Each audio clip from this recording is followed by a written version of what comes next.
Good evening, and we have made it through another week together. American life transformed. And on this Friday night, we have just heard from President Trump with new guidance on wearing masks outside the home.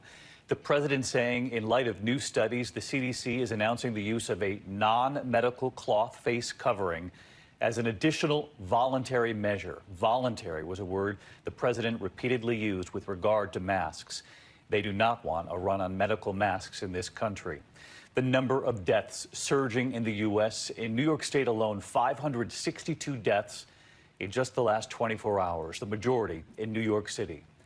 Tonight here, the staggering numbers. In just 2 weeks' time, we've gone from 19,000 cases to tonight, more than 270,000. More than 6,800 are dead. And take a look at this graph tonight showing the number of cases over time and the trajectory. We have talked so much here about trying to flatten the curve. The United States there in red, shooting straight up, well above Italy, China, France, no sign of it leveling off. The peak in New York, the governor saying, could be more than a week off, perhaps several weeks off. Growing pressure tonight on a handful of states that have not issued formal stay-at-home orders for social distancing to try to slow the spread in this country. The difficult images in New York City tonight, the city running out of space in the morgue, now loading bodies into refrigerated trucks. And New York's governor taking executive action tonight, calling on the National Guard to take possession of ventilators from other medical facilities across the state that do not need them, to get them to the hospitals in desperate need right now. We begin tonight with ABC's Whit Johnson, right here in New York. Tonight, outside one hospital in Brooklyn, a somber walk. A team of doctors moving a COVID victim to a mobile morgue, an increasingly familiar sight in this stricken city. Morgue space is filling up. This grim picture outside Bellevue Hospital, about a dozen of these refrigerator trucks lined up to hold the dead. Overnight, the death toll in New York State jumping to nearly 3,000. Highest single increase in the number of deaths since we started. Funeral homes overwhelmed. 16% of them in this room are COVID patients.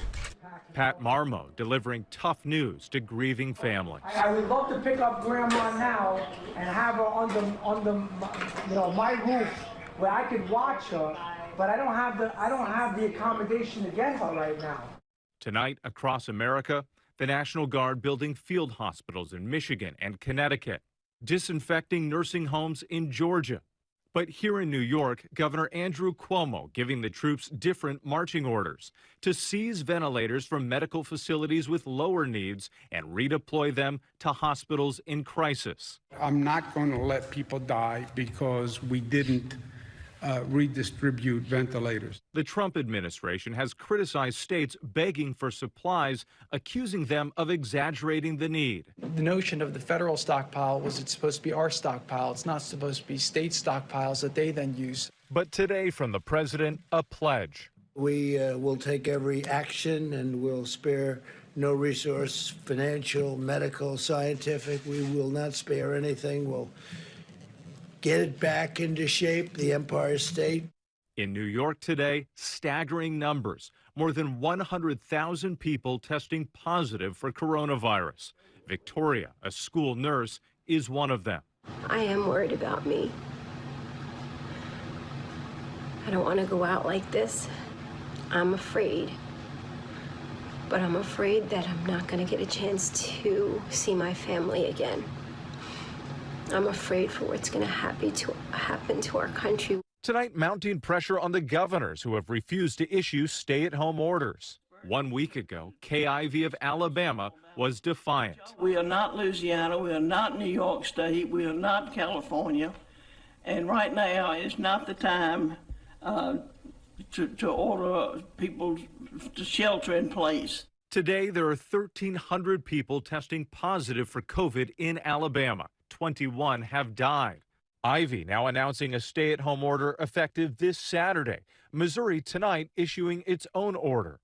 In Florida, where a stay-at-home order only took effect today, cases spiked 20% in just 24 hours. Georgia held out until earlier this week, The governor insisting he only now learned that people without symptoms could spread the disease. This is a game changer for us. But that information has been widely known for weeks.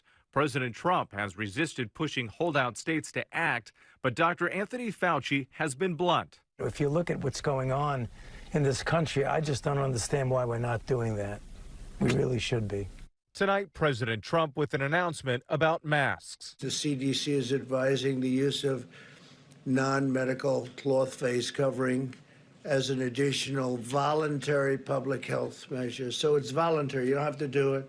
And in Michigan, a warning about the need for social distancing. Bus driver Jason Hargrove on Facebook saying one of his passengers couldn't stop coughing. For you to get on the bus and stand on the bus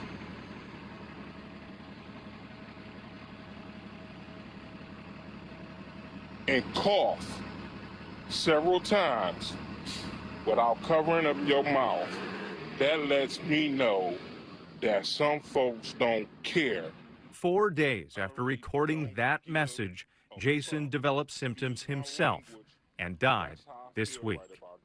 If we just think about those workers across the country and just try to make sure to cough into our arms or cover our faces to try to protect those around us. And Whit Johnson with us again tonight. He's outside that temporary hospital at the Javits Center here in New York. We know that they will be taking coronavirus patients there after that agreement with the president. And late today, with President Trump, just before we came on, announcing the new CDC recommendations when it comes to masks, the Surgeon General already acknowledging that the federal guidance, in his words, has been confusing to the American people on this.